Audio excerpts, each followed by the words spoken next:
المستويات. معناه سيكون مصيره الطرد النهائي من عالم كرة القدم إن لم تحل هذه الملفات على الأجهزة القضائية التي لها اختصاص في الموضوع.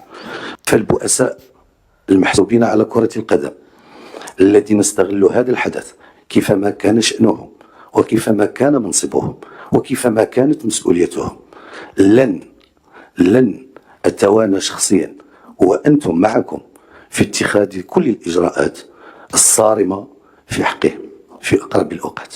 الجامعة الملكية المغربية لكرة القدم توصلت بمختلف التقارير نتاع السلطات المكلفة بالأمر، وكل من ثبت في حقه تلاعب بأي شكل من الأشكال في التذاكر نتاع المباريات لن يجد بعد 10 من يناير إن شاء الله مكانا ولا مجالا في كرة القدم، لا من